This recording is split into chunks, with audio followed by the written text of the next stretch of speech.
नमस्कार। यो एभिन्यूज खबरको संकेत हो। तपाईँ अहिले एभिन्यूज@2 मा हुनुहुन्छ। म प्रभा थापा। म विष्णु बसौला। प्रारम्भमा मूल खबर। पार्टीभित्रको विवाद समाधानको लागि नेकपा अध्यक्षद्वयबीच बालुवाटारमा छलफल जारी। नेताहरू पौडेल, शर्मा र पोखरेल पनि सहभागी। सभापति देउवाको कार्यशैलीप्रति कांग्रेस जिल्ला सभापतिहरू पनि असन्तुष्ट। विभिन्न विभागमा गरिएको मनोनयन हास्यास्पद भएको टिप्पणी।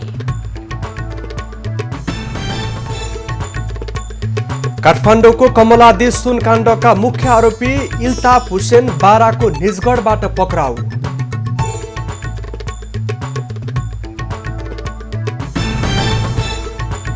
कोरोनाको नाममा सिराहाका स्थानीय तहमा भ्रष्टाचार। सिराहा नगरपालिकाले खर्च विवरण सच्यायो। हिसाब किताब माग गर्दै औरहीमा प्रदर्शन। र भारतमा एकै दिन 67,000 कोरोना संक्रमित थपिए। युरोपेली मुलुकमा पनि संक्रमणको दर पुनः बढ्दो।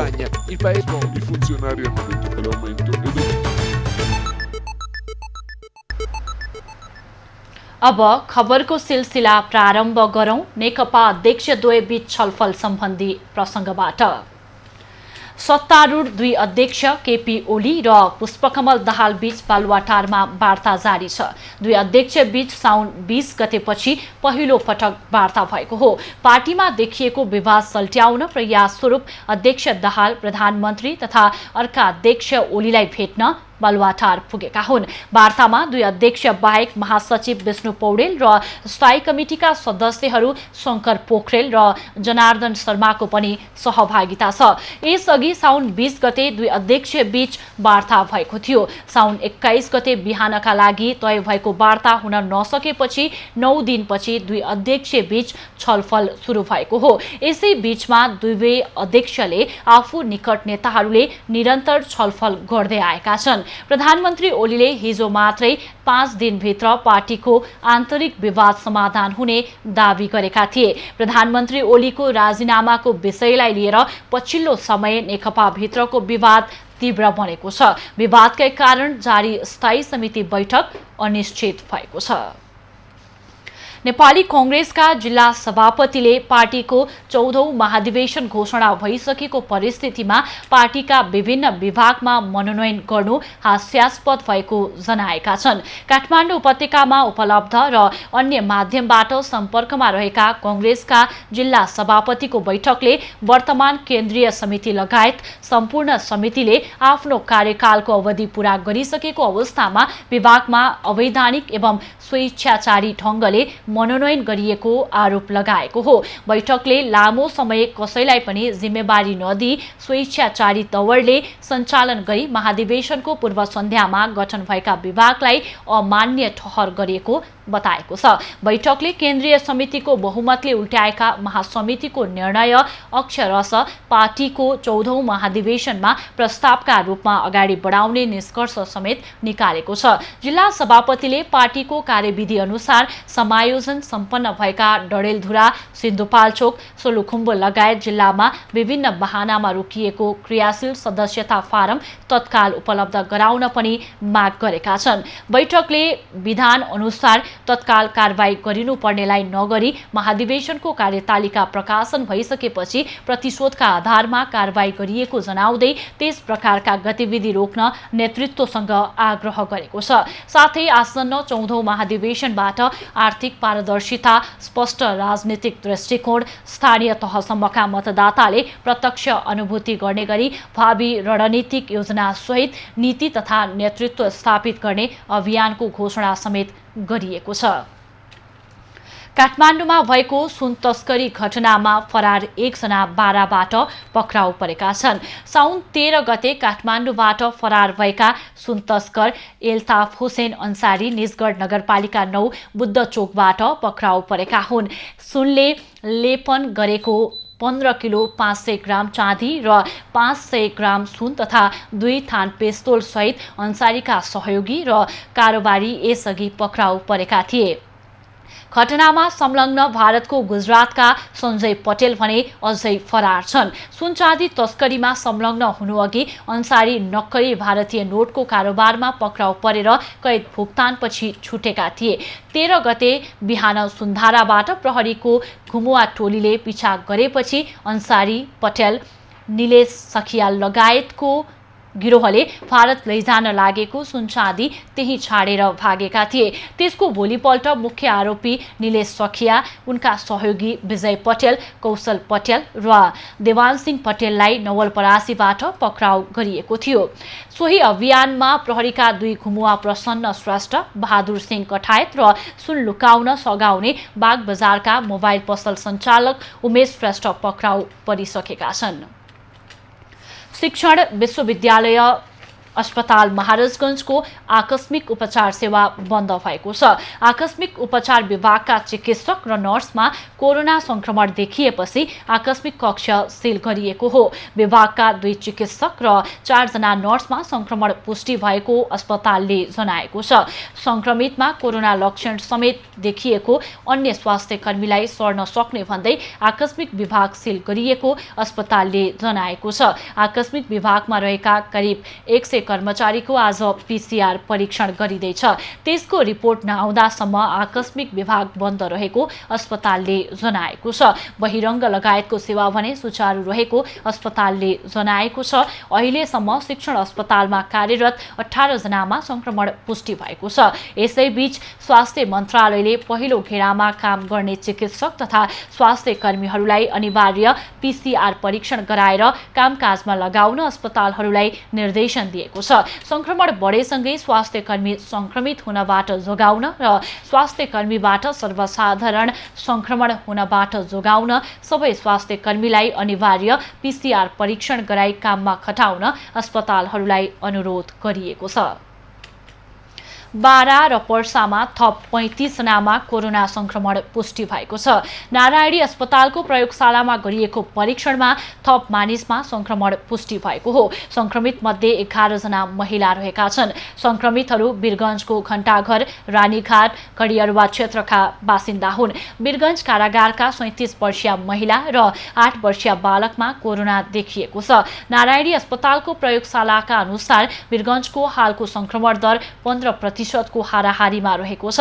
सुरुमा भारतबाट फर्कनेमा मात्रै संक्रमण देखिएकोमा पछिल्लो समय अस्पताल क्वारेन्टिनबाट बाहिर अर्थात् समुदाय स्तरमै संक्रमण देखिएको हो। संक्रमण नियन्त्रणका लागि साउन 19 गतेदेखि पर्सामा निषेधाज्ञा पनि जारी गरिएको छ।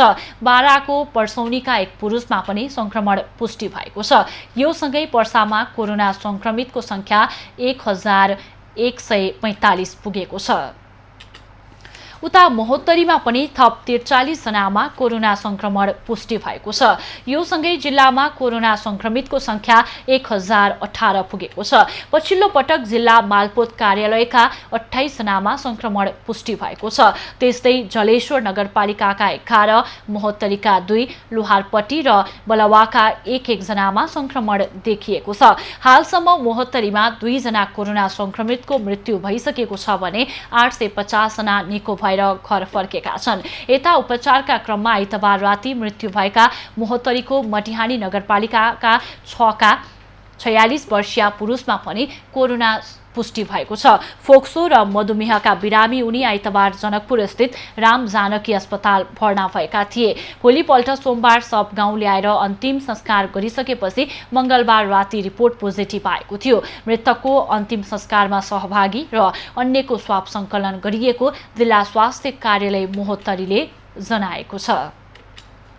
सिराहामा पनि कोरोना भाइरसका 11 जना नयाँ संक्रमित थपिएका छन्। नयाँ संक्रमित मध्ये 1 जना जिल्ला प्रशासन कार्यालय सिराहाका करारका कर्मचारी र 1 जना सशस्त्र प्रहरी बल गण नम्बर 7 सनहैटमा कार्यरत प्रहरी पनि छन्। सदरमुकाममा रहेको ग्लोबल आइएमए ब्याङ्कका कर्मचारी, जिल्ला कारागारमा रहेका 4 जना र इलाका प्रहरी कार्यालय लहानमा थुनामा रहेका 4 जनामा पनि संक्रमण पुष्टि भएको छ।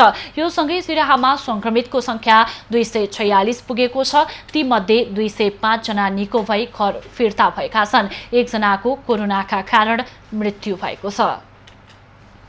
मकवानपुरमा पनि 10 प्रहरी सहित थप 37 जनामा कोरोना संक्रमण पुष्टि भएको छ। हेटौडामा रहेको कीटजन्य रोग अनुसन्धान तथा तालिम केन्द्रको प्रादेशिक प्रयोगशालामा गरिएको स्वाब परीक्षणमा थप मानिसमा संक्रमण पुष्टि भएको हो। संक्रमित हुनेमा हेटौडा उपमहानगरभित्रका 18 जना छन्। यसैगरी भीमफेदीका 3, थाहा नगरपालिका र बकैया गाउँपालिकाका 2 जनामा संक्रमण पुष्टि भएको छ। त्यस्तै काठमाडौँ र चितवनका पनि 1 जनामा संक्रमण पुष्टि भएको छ। केही दिन यता मकवानपुरमा संक्रमितको संख्या बढ्दै गएको छ। पछिल्ला दिनमा प्रहरीका साथै बारा, पर्सा र रौतहटबाट फर्केका स्थानीयमा संक्रमण देखिएको छ। संक्रमित बढेपछि हेटौडा र मनहरीमा निषेधाज्ञा जारी गरिएको छ। बाँकेका विभिन्न आइसोलेसन सेन्टरबाट 30 जना उपचारपछि डिस्चार्ज भएका छन्। सुशीर कोइराला प्रखर क्यान्सर अस्पताल खजुराको आइसोलेसन सेन्टरबाट 4 जना, लायन्स डेन्टल अस्पताल नेपालगञ्जको आइसोलेसन केन्द्रबाट 13 जना, आन्तरिक राजस्व कार्यालय नेपालगञ्जको आइसोलेसन केन्द्रबाट 11 जना र आदर्श नगर नेपालगञ्जको आइसोलेसन सेन्टरबाट 2 जना कोरोना जितेर डिस्चार्ज भएका हुन्। बाँकेमा 4 जना अन्य जिल्लाका समेत 667 जना कोरोना संक्रमित रहेकोमा 435 जना कोरोना जितेर डिस्चार्ज भएका छन्। 229 जना बाँकेका विभिन्न आइसोलेसन सेन्टरमा रहेका छन्। औषधि व्यवस्था विभागले कोरोना संक्रमितमा अध्ययन तथा अनुसन्धान प्रायोजनको लागि रेमडेसिविर नामक औषधि प्रयोगको अनुमति दिएको छ। विभागले औषधिको क्लिनिकल ट्रायलको लागि इच्छुक अस्पताल तथा अनुसन्धान संस्थालाई आवेदन दिनको लागि आग्रह गर्दै सूचना निकालेको हो। विश्वभर कोरोना संक्रमणबाट गम्भीर अवस्थामा पुगेका बिरामीको ज्यान बचाउन यो औषधिको प्रयोग हुँदै आएको छ। गम्भीर अवस्थामा रहेका बिरामीमा स्वास्थ्य समस्या छिटो सुधार ल्याउनका लागि सहयोग गर्ने भनिए पनि यसले कोरोना निको नबनाउने चिकित्सकले बताउँदै आएका छन्। अमेरिका, दक्षिण कोरिया र भारतमा यो औषधि प्रयोगको लागि अनुमति दिइएको छ। मुलुकभर कोरोना भाइरसको संक्रमण बढेसँगै सरकारले एक जिल्लाबाट अर्को जिल्लामा जानको लागि वितरण गर्दै आएको सवारी पास बन्द गरेको छ। आजदेखि लागू हुने गरी सवारी पास वितरण बन्द गर्न गृह मन्त्रालयले सबै जिल्ला प्रशासन कार्यालयलाई निर्देशन दिएको छ। गृह मन्त्रालयले 77 वटै जिल्लाका प्रमुख जिल्ला अधिकारीलाई परिपत्र गर्दै अर्को व्यवस्था नभएसम्मको लागि सवारी पास वितरण नगर्नको लागि अनुरोध गरेको गृहद्वारा जारी विज्ञप्तिमा उल्लेख गरिएको छ। जिल्ला प्रशासन कार्यालय धादिङले भाद्र 3 गतेसम्मको लागि निषेधाज्ञा जारी गरेको छ। पछिल्लो समय धादिङमा कोरोना संक्रमितको संख्या बढेसँगै प्रशासनले जिल्लाका विभिन्न क्षेत्रमा निषेधाज्ञा जारी गरेको हो। जिल्लामा होटल सञ्चालक, प्रहरी प्रमुख, रेडक्रस कर्मचारीलाई समेत कोरोना भाइरस पोजिटिभ देखिएपछि रोकथामको लागि कालुपाण्डे राजमार्गको फुस्रे खोलादेखि धादिङ बेसी दायाँ बायाँ र नीलकण्ठ नगरपालिकाका केही वडामा निषेधाज्ञा जारी गरिएको हो। पृथ्वी राजमार्गको मौवा खोलादेखि पिपल मोडसम्मको राजमार्ग क्षेत्रमा मालवाहक गाडी र एम्बुलेन्स बाहेक अन्य सबै यातायातको साधनमा समेत रोक लगाइएको छ। धादिङमा हालसम्म कोरोना संक्रमणबाट 1 जनाको ज्यान गएको छ भने 156 जना संक्रमित भएका छन्। सिराहाको सिराहा नगरपालिकाले कोरोना भाइरसको रोकथाम नियन्त्रणमा गरेको खर्च विवरण सच्याएर सार्वजनिक गरेको छ। सिरानीको खोल किन्नका लागि झन्डै 3000 खर्च गरेको विवरण सार्वजनिक भएपछि त्यसमा भ्रष्टाचार भएको भन्दै छानबिन अघि बढेपछि नगरपालिकाले पत्रकार सम्मेलन गरी नयाँ विवरण सार्वजनिक गरेको छ। नगरपालिकाका प्रमुख अशेश्वर प्रसाद यादवले सामान्य भूलको कारणले नगरपालिकामाथि प्रश्न उठेकाले नयाँ विवरण सार्वजनिक गरिएको बताए। सो क्रममा उनले कोरोना रोकथाम तथा नियन्त्रणमा जनप्रतिनिधिले साउन महिनादेखि जोखिम भत्ता नलिने घोषणा गरेका छन्। गत साउन 20 गते सार्वजनिक गरिएको विवरणमा छापा मिस्टेक भएको भन्दै नयाँ विवरण सार्वजनिक गरिएको निमित्त प्रमुख प्रशासकीय अधिकृत बलिराम यादवले बताएका छन्। नयाँ विवरण अनुसार नगरपालिकाले कोरोना रोकथामको लागि 5,91,18,297 खर्च गरेको उल्लेख गरिएको छ। अधिकृत यादवले कोरोना नियन्त्रणको लागि गरिएको खर्च पारदर्शी भएको समेत दावी गरेका छन्। यसैबीच सिराहाको औरही गाउँपालिकाले कोरोना रोकथाम नियन्त्रणमा गरेको खर्च बिल भरपाईसहित सार्वजनिक गर्न माग गर्दै प्रदर्शन भएको छ। जनमत पार्टीका नेता कार्यकर्ताले सार्वजनिक गर्नका लागि आवश्यक भएको भन्दै नगरपालिकाको नगर परिषद कार्यालय घेराउ गर्दै नाराबाजी गरेका हुन्। गाउँपालिकाले कोरोना नियन्त्रणको लागि 2,20,80,930 रुपियाँ खर्च गरेको सार्वजनिक गरेको छ।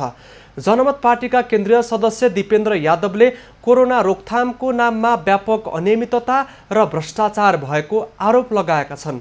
गाउँपालिकाले मास्क, साबुन र एकपटक मात्रै राहत बाँडेको स्थानीयले बताएका छन्। क्वारेन्टाइन व्यवस्थापन भद्रगोल भए पनि खर्च सिराहा जिल्लाको गाउँपालिकाले सबैभन्दा धेरै देखाएका छन्। खर्च विवरण सार्वजनिक गर्न माग गर्दै युवा र जनमत पार्टीले निरन्तर दबावमूलक कार्यक्रम गर्दै आएको छ। खबरको सिलसिला अझै जारी छ, हामीसँगै रहनुहोला। कोरोना भाइरसले सबैतिर प्रभाव बनाइरहेको बेला कास्कीको अन्नपूर्ण गाउँपालिकाको 9 डाँडामा 12 वर्ष अघि खोलिएको हाम्रो भण्डारी खाजाघर भने आफ्नै गतिमा चलिरहेको छ। खाजाघरमा उपभोक्ता आधुनिक खाना, खाजा भन्दा पनि पुरानो नेपाली मौलिक संस्कृति झल्कने खाना, खाजा खान पुग्ने गरेका छन्। मौलिकताकै कारण केही समयदेखि मध्य पहाडी राजमार्गमा यात्रा गर्ने यात्रुहरूको पहिलो रोजाई भण्डारी खाजाघर बनिरहेको छ। आफूले गरिरहेन गाउँबाट लिइन्छ सर। सकभर हामीले पोखराबाट तरकारीहरू ल्याएर अहिलेसम्म खुवाइएको छैन सर। तरकारीहरू बजारको तरकारी खुवाइएको छैन। आलु पनि अब तपाईँको तारा खोलातिरको, मुस्ताङतिरको, यता मेगदीतिरको खुवाइन्छ। आलु पनि तलको खुवाइँदैन। विशेष गरेर स्थानीय बोकाको मासु, स्थानीय जातको चामलको खाना र अर्ग्यानिक तरकारी यहाँको विशेषता हो। एकपटक होटलमा पुगेका ग्राहक पुनः दोहोर्याएर पुग्ने गरेका छन्। मसला कम प्रयोग गरिएको बोकाको मासु यहाँको प्रख्यात परिकार हो। यहाँको स्वाद अन्यत्रको भन्दा अलिक फरक छ, किन भन्दा त्यहाँ धेरै मसलाजन्य पदार्थहरू हालिँदैन र गाउँघरको लोकल चिज अथवा स्थानीय उत्पादनलाई बढी प्राथमिकता दिने हुनाले अत्यन्तै स्वादिष्ट पनि छ। गाउँघरमा पालेको बोका आफै काट्ने हुनाले पनि मासु सधैँ स्वच्छ हुने गर्छ। होटलको काममा घर परिवारका 6 जनाले सघाइरहेका छन्। वैदेशिक रोजगारीको लागि कतार गएका उनका जेठा छोरा अहिले बुबाले गर्दै आएको व्यवसायलाई फरक तरिकाले सञ्चालन गर्ने सोचका साथ गाउँमै फर्किएका छन्। अलिकति त्यहाँको सिप भन्नाले अलि त्यहाँ अलिकति म्यानेजमेन्ट चाहिँ राम्रो हुन्थ्यो होइन। अब यहाँ चाहिँ अलिकति यसैले म्यानेज गरेर गऱ्यो भने राम्रो हुन्छ। होटलमा बिहानदेखि बेलुकीसम्म 56 वर्षीय भण्डारी खाना खान र खाजा खान आउने पाहुनाको स्वागत सत्कारमा व्यस्त हुने गरेका छन्। लोकल खसी बोकाको मासु भात 400 रुपियाँ र मासु चिउरा 250 रुपियाँमा बिक्री हुने गरेको छ। लोकल, अर्ग्यानिक सँगै खानेकुरा स्वादिष्ट हुने हुँदा ग्राहकले मूल्यमा भन्दा स्वादको खोजी गर्ने गरेका छन्। राजेश चन्द्र राज भण्डारी, बागलुङ।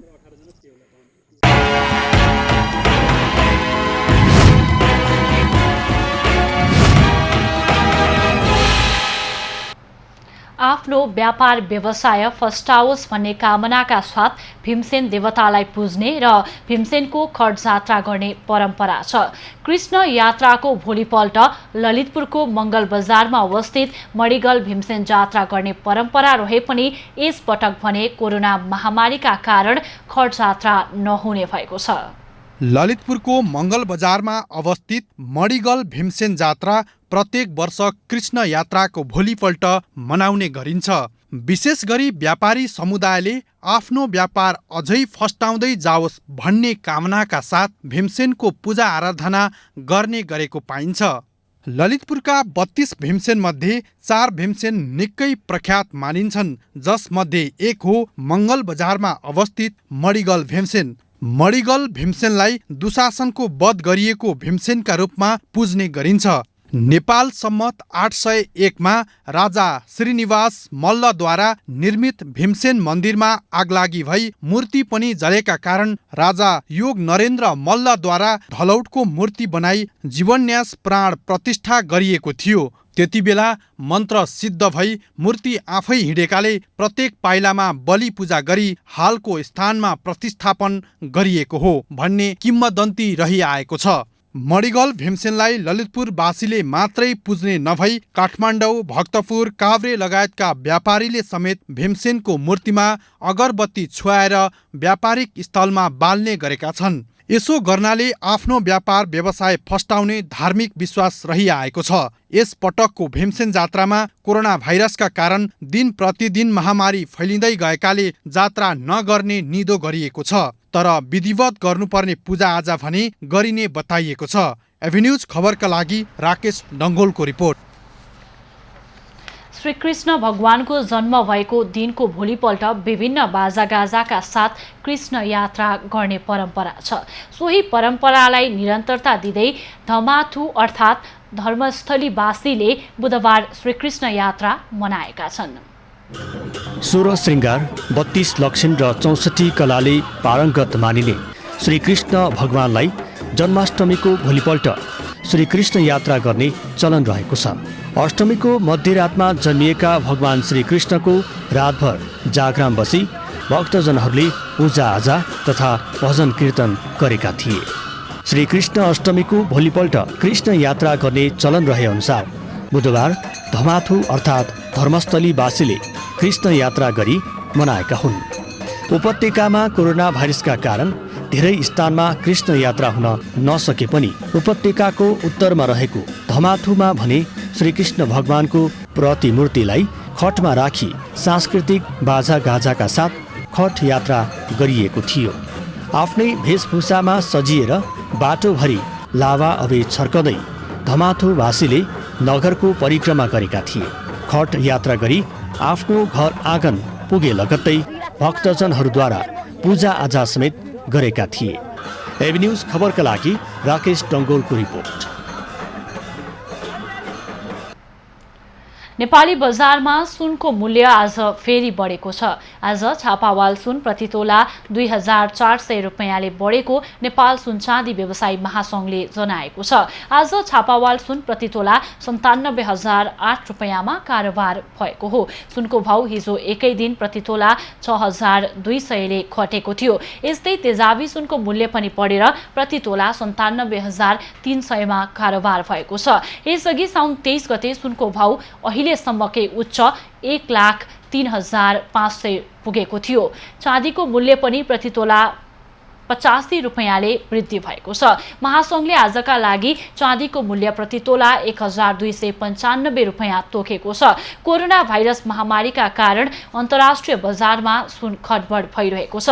त्यसकै असर नेपाली सुन बजारमा पनि देखिएको हो। पूर्व पश्चिम राजमार्ग अन्तर्गत हेटौडा उपमहानगरपालिका 3 ताप्केमा भएको दुर्घटनामा 2 जनाको मृत्यु भएको छ भने 1 जना घाइते भएका छन्। हेटौडाबाट नारायणगढतर्फ जाँदै गरेको ना 6ख 1611 नम्बरको ट्रक र बस्तीपुरबाट हेटौडा बजारतर्फ आउँदै गरेको ना 2ह 3466 को अटो आपसमा ठोकिएको हो। दुर्घटनामा परि अटोमा सवार 2 जनाको मृत्यु भएको र 1 जना गम्भीर घाइते भएको बताइएको छ। मृतकहरूको शनाखत हुन बाँकी रहेको मकवानपुरका प्रहरी नायब उपरीक्षक इन्द्रबहादुर राणाले बताएका छन्। गम्भीर घाइते अटो चालकको हेटौडाको चुरे हिल अस्पतालमा उपचार भइरहेको छ। कञ्चनपुरको महेन्द्रनगर स्थित सब्जी मण्डी रोडमा प्रेसर कुकर बम फेला परेको छ। सब्जी मण्डी रोडको भानुपाटी प्यालेस नजिक झोलाभित्र राखिएको अवस्थामा प्रेसर कुकर बम भेटिएको प्रहरीले जनाएको छ। प्रेसर कुकर बमलाई बिहीबार बिहान नेपाली सेनाको बम डिस्पोजल टोलीले निष्क्रिय पारेको छ। सोही क्षेत्रमा थारुवान स्वायत्त प्रदेश जिल्ला परिषद कञ्चनपुर नामको पर्चा समेत फेटिएको बताइएको छ। उक्त पर्चाको आधारमा थप अनुसन्धान अघि बढाइएको जिल्ला प्रहरी कार्यालय कञ्चनपुरका प्रवक्ता एवं प्रहरी नायब उपरीक्षक अमर बहादुर थापाले जानकारी दिएका छन्। नेपालमा बुधबार राति 10:30 बजेपछि सुरु भएको उल्का वर्षा आज बिहान 5 बजे सकिएको छ। नेपाल एस्ट्रोनोमिकल सोसाइटी नासाका अनुसार यो उल्का वर्षा पर्सियस तारामण्डलमा भएको जस्तो देखिने हुनाले यसलाई पर्सिड मिटियर सावर नाम दिएको छ। स्विफ्ट टटल नामको पुष्ट्रे ताराले आफ्नो कक्षमा छोडेको चट्टान र धुलोका कणहरू पृथ्वीको वायुमण्डलमा तीव्र गतिले प्रवेश गर्दा घर्षण भएर जल्ने क्रममा यो उल्का वर्षा देखिएको हो। स्विफ्ट टटल पृथ्वीबाट धेरै टाढा रहे पनि यसले 133 वर्षमा सूर्यको परिक्रमा गर्ने गर्दछ। सूर्यको परिक्रमा गर्ने क्रममा यो पुष्ट्रे ताराले आफ्नो कक्षमा धुलोका कण र चट्टानहरू छाड्ने गर्छ। पृथ्वीले पनि सूर्यको परिक्रमा गर्ने क्रममा पुष्ट्रे ताराले छाडेको कण र चट्टानहरू नजिकै आउँछन्। यसरी ती कण तथा चट्टानहरू पृथ्वीको वायुमण्डलमा तीव्र गतिले ठोकिएर जल्दछन्। ठोकिएर जलेका ती वस्तुहरूलाई उल्का वर्षा भन्ने गरिन्छ। आज बिहान 3 र 4 बजेको समय उल्का वर्षा अवलोकनका लागि उपयुक्त समय रहेको थियो। बाली लगाउने समयमा रासायनिक मलको अभाव भएपछि सिन्धुलीका किसान समस्यामा परेका छन्। जिल्लाका किसानले मकै र धान बालीमा मल हाल्न DAP, पोटास र युरिया मल पाएका छैनन्। कोरोनाका त्रासबीच रासायनिक मल खोज्न किसानहरू सदरमुकाम सिन्धुली माडी धाउने गरेका छन्। घण्टौं लाइन बस्दा समेत किसानले 30 किलो मल पनि नपाउने अवस्था रहेको छ। किसानको माग अनुसार मल उपलब्ध हुन नसकेपछि भीड नियन्त्रणका लागि प्रहरी नै परिचालन गर्नुपर्ने अवस्था आएको छ। कृषि सामग्री कम्पनी सिन्धुलीका अनुसार जेठको अन्तिमदेखि नै जिल्लामा रहेको मलको अभाव देखिएको छ। सो वर्ष कम्पनीले सिन्धुली, रामेछाप र दोलखा जिल्लामा 1894 मेट्रिक टन मल बिक्री गरिरहेको छ। थप मल आउने टुङ्गो नहुँदा भने समस्या भएको कम्पनीको भनाइ छ। पर्वतको कुस्मामा कोरोना प्रभावितलाई वितरणका लागि जम्मा गरिएको राहत कुहिएको छ। 3 महिना अघि आएको राहत बापतको खाद्यान्न कुस्मा नगरपालिका वडा नम्बर 14 ले त्यत्तिकै थन्काएर राख्दा कुहिएको हो। वडाको लापरवाहीले खाद्य सङ्कट परेकालाई वितरण गर्न उपलब्ध गराइएको दाल, चामल, तेल लगायतका खाद्यान्न सामग्री नष्ट भएको स्थानीयको आरोप छ। एउटा काम गर्ने अवस्था छैन। नाजुक निम्न स्तरकोलाई 15 घरलाई दिए भए पनि त कमसेकम उसको आत्माले त कमसेकम आशिक दिन्थ्यो होला नि। त्यसरी कुहाएर फालेर यो वार्डले गरेका हरेक क्रियाकलापहरू विकास निर्माणदेखि लिएर हरेक काममा तपाईँको आजित भएका यहाँका जनताहरू। नगरपालिकाको वडा नम्बर 14 आर्थरको पञ्चकोशी माविमा राखिएको 25 बोरा जति चामल र अन्य खाद्य सामग्री वितरण नगरी कुहिएको हो। नगरपालिकाले प्रत्येक वडाले उपलब्ध गराएको तथ्याङ्क अनुसार प्रति वडा 4 लाख बराबरको राहत पठाइएको, तर वडाले के कसरी वितरण गरेका छन् भन्ने बारे कुनै जानकारी नआएको जनाएको छ। वडा अध्यक्ष भीमप्रसाद गुरुङले भने कुनै प्रतिक्रिया दिन मानेनन्। कोरोना महामारी नियन्त्रणमा खटिएका 72 स्थानीय तहका स्वास्थ्य कर्मीलाई अझै जोखिमपूर्ण भत्ता पाएका छैनन्। 10 नगरपालिका र 5 गाउँपालिका गरी 15 स्थानीय तहले स्थापना गरेको हेल्प डेस्क, क्वारेन्टिन र आइसोलेसनमा खटिएका स्वास्थ्य कर्मीले गत चैतदेखि साउनसम्मको भत्ता नपाएका हुन्। गत चैत तेस्रो साता बसेको सबै स्थानीय तहको बैठकले कोरोना नियन्त्रणमा खटिने स्वास्थ्य कर्मीलाई खाना र खाजा बापत प्रतिदिन 1000 रुपैयाँका दरले जोखिम भत्ता दिने निर्णय गरेको थियो। निर्णय भएको 5 महिना बितिसक्दा पनि भत्ता पाउन नसकेको हो। भत्ता नआउँदा खाना खर्च र कोठा भाडा तिर्न समस्या भएको स्वास्थ्य कर्मीको भनाइ छ। स्याङ्जामा नेपाली कांग्रेस निकट तरुण दलले प्रहरी विरुद्ध जुलुस प्रदर्शन गरेको छ। वालिङ 9 भुम्रेका जितेन गुरुङ र चापाकोट नगरपालिकाका कर्मचारी विनय तथा चालक सुनिल यसके बीच भएको कुटाकुटको घटनालाई लिएर तरुण दलले जिल्ला प्रहरी कार्यालय स्याङ्जाका प्रमुख प्रहरी उपरीक्षक विमल राज कणेल विरुद्ध नाराबाजी गरेको हो। क्याम्पस रोडमा र्यालीबाट बनेको कोट सभालाई सम्बोधन गर्दै वालिङ नगरपालिकाका प्रमुख दिलीप प्रताप खाँडले घटनाको राजनीतिक नभएर वार्ताबाट समाधान खोज्नुपर्ने बताएका छन्। वालिङ मोडबाट सुरु भएको र्याली तल्लो वालिङ भुम्रे चोक हुँदै भकुण्डे चोकबाट क्याम्पस रोडमा आई कोट सभामा परिणत भएको थियो। यसैबीच कुटपिटमा संलग्न भएको आरोपमा लागेका चापाकोटका दुवै कर्मचारीलाई प्रहरीले छाडेको छ। छाडेको घटनाको नेकपा स्याङ्जाका अध्यक्ष सूर्य प्रसाद गैरेले आपत्ति जनाएका छन्। सिराहाको गोलबजार नगरपालिकामा भएको सार्वजनिक जग्गा अतिक्रमण विरुद्ध सिराहा सदरमुकाममा प्रदर्शन भएको छ। गोलबजार नगरपालिका 9 स्थित पूर्व पश्चिम राजमार्गमा रहेको करोडौँको सार्वजनिक जग्गा राजनैतिक दलका नेताको सहयोगमा निजीकरण गरिएको विरोधमा स्थानीय अगुवा तथा बासिन्दाले प्रदर्शन गरेका हुन्। चन्द्रपुर 8 क अन्तर्गत पर्ने कित्ता नम्बर 420 को 2 बिघा 9 कट्ठा 3 धुर क्षेत्रफलको उक्त जग्गा 2058 सालमा धनगढीमाई नगरपालिकाकी वीणा चौधरी र सिराहा नगरपालिकाकी अनिता शाहको नाममा संयुक्त पास भएको थियो। सुकुम्बासी जग्गा गैर सुकुम्बासीको नाममा पास भए पनि सोमबार अदालतले त्यसलाई सदर गरेपछि स्थानीय विरोधमा उत्रिएका हुन्। सार्वजनिक जग्गा अतिक्रमणबारे छानबिन गर्न माग गर्दै स्थानीयले प्रमुख जिल्ला अधिकारी प्रदीप राज कणेललाई ज्ञापन पत्र समेत बुझाएका छन्। जिल्ला अदालत सिराहाका श्रेष्ठदार सीताराम खड्काका अनुसार अदालतले कानुन कागज प्रमाणको आधारमा फैसला गरेको बताए। उक्त फैसलामाथि कसैको कुनै गुनासो वा असन्तुष्टि भएमा पुनरावेदन वा सर्वोच्च गर्ने मौका भएको उनले बताएका छन्। अर्घाखाँचीको सिद्धगङ्गा नगरपालिकाका प्रशासकीय अधिकृत अनुपस्थित भएपछि कार्यपालिकाको बैठक प्रभावित भएको छ। साउन 26 गते बैठकमा सहभागी हुन कोरोना कहरको बीच जनप्रतिनिधि नगरपालिकाका कार्यालय पुगे पनि बैठक सञ्चालन हुन सकेको छैन। 25 गते बैठक आह्वान गरेर 26 गते कार्यकारी अधिकृत अर्जुन गौतम हिँडेकाले बैठक हुन नसकिरहेको नगर प्रमुख सूर्य प्रसाद अधिकारीले बताएका छन्। कार्यालय प्रमुख निमित्तको जिम्मेवारी समेत कसैलाई नदिई हिँडेकाले समस्या भएको नगरपालिकाले जनाएको छ। कार्यकारी नभएकै कारण कार्यालयका धेरै काम रोकिएको छ। कार्यकारी प्रमुखले भने नगर प्रमुखले आफ्नो सरुवा गर्न खोजेकाले त्यसलाई रोक्नको लागि आफू काठमाडौँ आएको प्रतिक्रिया दिएका छन्। खोटाङको दिक्तेल रूपाकोट मजुवागढी नगरपालिका 11 खामीमा विपन्न परिवारले निःशुल्क वितरण गरिएको विद्युत मिटर बक्सको पनि पैसा तिर्नु परेको गुनासो गरेका छन्। विद्युत विस्तार उपभोक्ता समितिले पैसा उठाएको भन्दै कारवाही गर्न माग गर्दै उनीहरूले प्रशासनमा उजुरी समेत दर्ता गरेका छन्। मिटर बक्स जोड्नको लागि भन्दै समितिले प्रति परिवार 2000 सम्म र केहीसँग कागज मिलाउन छुट्टै पैसा उठाएको छ।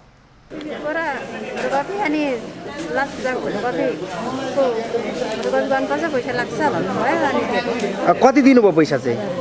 हजुर अनि 1000 लगेको छ। अनि अर्को चाहिँ 400 भित्र विपन्नको सुल मिलाउनु दर्ता गर्नु भनेर 400, अनि फोटो खिच्दाखेरि 100, अनि 500 चाहिँ वडा विपन्नमा पर्दैन भनेर एउटा वडा सदस्यले 115 घर धुरी विपन्नमा गएको रेकर्ड छ। मिटर बक्स विद्युत प्राधिकरणको रेकर्डमा जुन विद्युत प्राधिकरणको रेकर्डमा 95% सँग चाहिँ पैसा असुलिएको छ। यो चाहिँ निरन्तर ठगीको काम भएको छ। जिल्ला प्रशासन कार्यालय र दिक्तेल रूपाकोट मजुवागढी नगरपालिकाले स्थानीयको उजुरीका विषयमा आवश्यक छानबिन गर्ने आश्वासन दिएको छ। त्यो बाहनामा पैसा लिएकै हो भन्ने हामीले बुझ्यौँ र विपन्नको नाममा जुन किसिमको ठगी गरिएको छ, विपन्नको नाममा जुन किसिमले तपाईँको पैसा उठाइएको छ, यो प्रमाणित भयो भने उनीहरूलाई कडाभन्दा कडा कारवाही गर्नुपर्छ भन्ने नगरको स्पष्ट धारणा छ। र कोही कसैले विपन्नलाई नेपाल सरकारले दिएको निःशुल्क दिएको जुन मिटर बक्समा कसैले चाहिँ गिद्धे नजर लगाउने, पैसा लिन कोसिस गर्ने, पैसा लिएको छ भन्ने प्रमाणित भयो भने त सिधै उनीहरूलाई ठगीमा चाहिँ मुद्दा लाग्छ। विद्युत प्राधिकरणको दिक्तेल वितरण केन्द्रका प्रमुख राम दिनेश राय यादवले प्रति मिटर 55 रुपियाँ शुल्क लिएर समितिलाई उपलब्ध गराएको बताए। खामीमा उपभोक्ता समिति मार्फत विद्युत वितरण भइरहेको छ। विद्युत विस्तारको क्रममा 115 घरधुरीले अवैध रूपमा मिटर बक्सको पैसा असुलेको आरोप लगाएका छन्। एबी न्यूज खबरकर्मी राजेश चन्द्र राज भण्डारी सहित 2 पत्रकारलाई पोखरामा सम्मान गरिएको छ। आदिवासी जनजाति पत्रकार महासंघ फोनिज गण्डकीले संस्थाको वार्षिकोत्सवको अवसरमा आयोजना गरेको कार्यक्रममा पत्रकार रुद्रबहादुर थापा मगर र एबी न्यूज टेलिभिजनको बागलुङ संवाददाता राजेश चन्द्र राज भण्डारीलाई जनही 25,000 नगद सहित कञ्चन पत्रकारिता पुरस्कार प्रदान गरिएको छ। गण्डकी प्रदेशका मुख्यमन्त्री पृथ्वी सुब्बा गुरुङले पत्रकारद्वयलाई दोसल्ला उडाएर सम्मान गरेका हुन्। सो कार्यक्रममा बोल्दै नेकपा स्थायी समिति सदस्य समेत रहेका गुरुङले कोरोना भाइरसबाट पनि आफ्नो पार्टीभित्रको भाइरसले दुःख दिइरहेको बताए। फोनिजको वार्षिक उत्सवको अवसरमा कञ्चन पत्रकारिता पुरस्कार वितरण भएको थियो। वर्षातको समयमा धेरैलाई बाढी पहिरोले घरबार विहीन बनाएको छ। कतिपय ठाउँमा सरकारले राहतका कार्यक्रम पनि पुर्याइरहेको छ। तर बैतडीको पाटन नगरपालिकामा बस्ने एक दलित परिवारमा भने वर्षौंदेखि कहाँ बस्ने र के खाने भन्ने समस्या देखिएको छ। मंगलबार दिउँसो सञ्चारकर्मी बैतडीको पाटन नगरपालिका 4 का रमेश लावणको घर पुग्दा उनको परिवार भोकै थियो। गाउँकै एकजना शिक्षकले दिएको 200 रुपियाँले चामल किनेर खाउला भन्दै बजार गएका लावण घर फर्किदासम्म 4 बजिसकेको थियो। श्रीमती सहित 2 छोरा र 1 छोरी केही खान पाउने आशमा उनको बाटो हेरिरहेका देखिन्थे। सञ्चारकर्मीहरूको टोली उनको घरमा पुग्दा दिनमा परिवारलाई खुवाउन नसकेकोमा पछुतो मान्दै उनी निकै बेरसम्म भक्कानिए। सरले भने त्यो दिनु पर्दैन, दिउँला सर भने त्यो दिनु पर्दैन, त्यो चामल लिएर आउनु खाना खानु भनेर गरिरहेको छ। र म त्यहाँ पटन गएको थिएँ खाता खोल्नु भनेर, त्यो चामल लिएको त्यहीँ राखेको छ। सबै परिवार आउँछौँ सँगै खाउँला भनेर अहिलेसम्म बच्चाहरू भोकाइछन् सर। यति बेला रमेशको परिवारलाई वर्षे झरीमा कहाँ बस्ने र के खाने भन्ने कुनै ठेगान छैन। ढाडको बिरामीले कुन्जिएका उनको परिवार घरको छानो छाउन नसक्दा त्रिपल मुनि रात काट्नुपर्ने बाध्यता छ। पानी पर्दा छिमेकीको घरमा आश्रय लिनु जानु त छँदैछ, एक छाक खानकै लागि पनि छिमेकीहरूसँग हात फैलाउनु पर्ने बाध्यता छ। छिमेकीसँग पैँचो माग्दा माग्दा आजित भइसकेको यो परिवार के गर्ने के नगर्ने रनभुलमा परेको छ।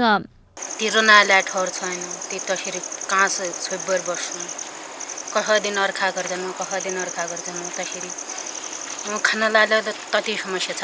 एकजना 12-13 महिना पुजिरहन दिउनु भन्नु पैँचो। पानी नपरेको दिन उनीहरूको बास गोठमा हुन्छ। पानी परेपछि छिमेकीको शरणमा पुग्नुपर्छ। चिसो गोठमा बस्दा कहिले सर्प त कहिले राति पानी परेर उनीहरूको निद बिथोलिन्छ। डरमा गोठमा सुतेको दिन पनि चिसोले बिहानसम्म सुन्निएर उठ्नै नसक्ने अवस्था सम्झिँदा लावणका आँखा रसाएर आउँछन्। खुला हुँदाखेरि केही त सर डर लागिरहन्छ। त्यो पनि मतलब डर हुनु, कहिले काहीँ सर्प पानी बढी आउँछ भनेर चाहिँ त्यो डर हुन्छ। अरू तलबाट कहिले काहीँ बिहान सर उठ्नु सकिँदैन। सबै बच्चाहरू पनि खै के हुन्छ, बिहान त सर हामी मोटा जस्तो देखिन्छौँ। अनि चाहिँ यहाँ केही पनि छैन सर। यस्तो कहिले काहीँ त बिहान रोएर पनि उठ्नुपर्छ यस्तो। पुरै परिवारमा खान र बस्नकै समस्या भएपछि कलिला बालबालिकाहरूको पढाइ छुटेको छ। वर्षातमा बारम्बार अर्कैको घरमा शरण लिनुपर्ने बाध्यता एकातिर छ भने अर्कातिर कापी कलम पनि किन्न नसक्दा 5 कक्षामा पढ्ने छोरीले स्कुल जान छोडेकी छन्। दोस्रा घर गए भरे हाम्रा त्यहाँ जे दाइ पाण्डे गए भरे चुन सर दोस्रा घर गए भरे वहाँ रहनु यहाँ रहना फिर हुन्छ। पढ्दाको समस्या छ, पढ्ने बेलाको समस्या कतिमा हो पढ्ने? ना पढ्दैछ। कतिमा नै किन 5 मा बठी छ। भत्किने लागेको पुरानो घरमा भूत प्रेत छ भन्ने अन्धविश्वासबाट ग्रसित रमेशको परिवारले गाउँलेहरूको सहयोगमा नयाँ घर बनाउन सुरु गरे पनि अधुरै छ। घर निर्माण गर्दा केही ऋण लागेको छ। पसलबाट उधारो खाद्यान्नको 1 लाख रकम तिर्न नसक्दा पसलले रिसाएर भोकै बस्नुपर्ने अवस्था सृजना भएको छ। एभी न्यूज खबरका लागि लोकेश साउदको रिपोर्ट। खबरको सिलसिला अझै जारी छ, हामीसँगै रहनुहोला।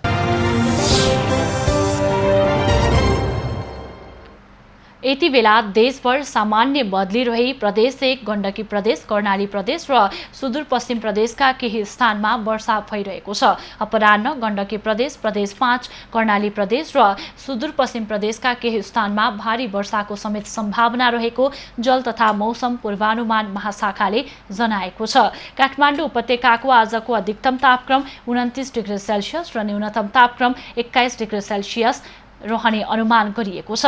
आज सूर्योदय बिहान 5:33 भयो भने सूर्यास्त साँझ 6:43 हुनेछ। आज देशभरको मौसम कस्तो रहला त? हेरौँ देशका विभिन्न स्थानको अनुमानित मौसमी अवस्था।